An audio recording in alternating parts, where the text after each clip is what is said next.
fun to watch both teams compete. I'm proud for Mike. He's done such a great job coaching there, and he pulled everything he could pull. The onside kick, he faked a punt, they hung in there. They did the things they needed to do to hang in there. We had chances to extend our lead during the game, and just didn't do it. We didn't do a good job of the red zone at times, and just really, really proud that these guys didn't get their head down and hung in there and found a way to win. Because that was a very difficult game to stay positive and keep your good body language and do the things you need to do to come out on top. And so proud of them. And I think when there are 41 seconds left and we got the ball back and 2 timeouts, and I really thought we'd have a chance to score a touchdown. But really proud of Noah Burnett. He stepped up and twice late in the ball game had a pressure kick that kept us alive and gave us a chance to win. And I saw Drake May do some things tonight that are just unbelievable. I mean, he made play after play after play, including the 2-point play that normal people just don't make. So I think he has to be the best quarterback in the country. It's just amazing to me that he keeps doing what he's doing. So proud to sit here with 8 wins, proud of the guys. This will be one they'll remember for the rest of their lives on senior night. I did want to thank all the veterans, because this is special that they allow us to have a free country, and so many people get away from their families, and especially around holidays, and we need to thank them every day instead of just thanking them on Veterans Day. But really appreciate them as well. Thought defense played great until we didn't. We were great till the end, and then we had to make a play on 3rd down, had to make a play on 4th down, and we didn't make it until we got in the overtime. And really, really proud of the guys that they were able to make the play to win the game. So the victory veil is very important here, and proud for the university that we get to keep it for another year. But again, can't say enough about Mike Elko and what he's done at Duke. And those kids fought hard. I told him to tell them that I was really impressed with the way they play and the way they coach. They've done a really good job. Questions? Mack, some people were saying when you were talking on ACC Network here a few minutes ago that you were really emotional. Why were you emotional? What kind of drove you to the point where? I don't know. You know, this happens all the time, and it's why was I emotional? Well, yeah, I just like Jesus Christ. what made you swell up like that? I mean, it's obvious on the surface, but there's something inside that's deep. I'm an emotional person that I try not to ever show. But I did. I'm a crier, a screamer. I'm all the things that you think I'm not. And when you win a football game like this, you are so proud of your staff and so proud of those kids, because that's what everybody's wanting to do. And you never know what's going to happen. If we'd won this game 31-14 when we had our chances to, it would have been, okay, that's a good job. These kids won a game down by 3 with 41 seconds left. I mean, that doesn't happen in your life. That doesn't happen. And it was unbelievable that the coaches hung in there were positive, and the kids, and you're so proud of your entire program that they were able to do that, because it just doesn't happen many places in the country. And it's what you want. You talk about toughness, you talk about character, you talk about culture, you talk about confidence. These things are hard to do. And I'm just so proud, even when they got in overtime. We weren't playing very good defense at the time, and they found a way. And that's what we said. I want 100% of their effort, and I want them to find a way to win. And they did both. And that's why I'm emotional, because I love those kids and what they stood for. And to see them in that locker room, that's why you coach. You coach because you want the kids to feel great about themselves. And I told them, this is something they can use as a father. When they're having struggles in their family, they're having trouble with their kids, they're having wife troubles, they're somebody's sick, and it looks really bad, and they can step up, and this shows them you can do something when it looks like you can't, and that's the lesson that they learned tonight. It's much bigger than beating Duke. It's much bigger, and that's why I'm emotional, because everybody sitting there tonight would want their team to do what ours just did. That's why I asked the question. Yeah. Matt, after the late touchdown, you mentioned how difficult it was to stay positive in a situation like that. Was it the usual suspects staying positive on the sideline before a game as you said, Grace, similar to the missed field goal against App? Yeah, and the coaches were great. The coaches didn't panic because they know this is really an important game. And they understand that at this university. And I've told them, the new ones, this is a game you have to win if you're going to stay here.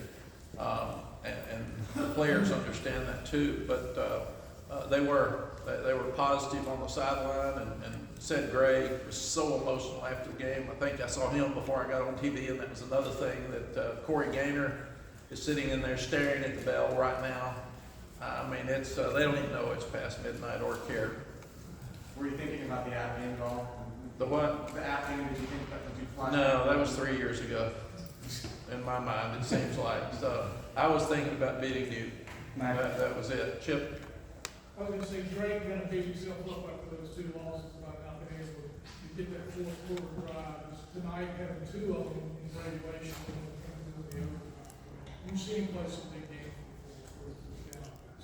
Yeah. Which one might be his last game here. Yeah, Chip. The game he played last year against Duke, the 1 minute right before the half, and then the score with 13 seconds left was one of the best I've ever seen. And we don't block him, and he scrambles out to the right. He throws a perfect pass to Antoine Green. We won in overtime. We won in the first overtime tonight if we catch the ball. It's a great throw, and it's a perfect throw. And we have to kick the field goal, and we just dropped it. I think he's as good as anybody I've ever been around. It's unbelievable, and I said that to the team in there. We have the best quarterback in the country.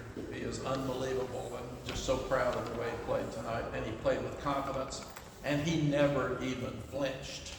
When there was 41 seconds left, and I said, "Hey," he said, "We're good. We're good, coach. We got this."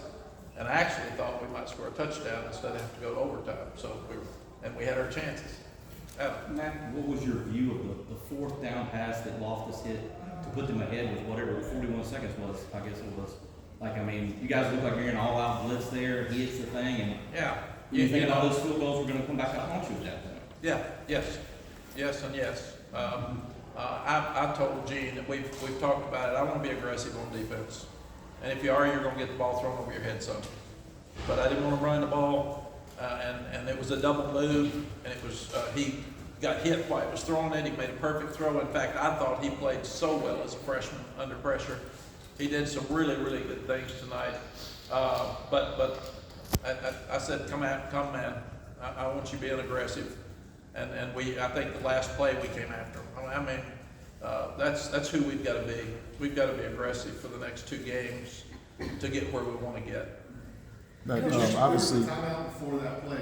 Did you say we did the same defense before that play, and then after the timeout, did you say? No, we have one timeout in overtime, but we used it to see what they were lined up in, and then you regroup and look at it, and then they have a chance to do their call as well. But no, I thought we're being aggressive, man. We're coming after it. You can't be passive and win the game. He's onside kicking and faking punts, and we're coming after the quarterback. I mean, that's what you do. You're risk takers, and in that case, it didn't work, and it did work because we won the game, but it didn't work on that play. When you juxtapose Noah last year, the NC State game, the Oregon game, and what he was able to do tonight, he's been doing it all year. He has.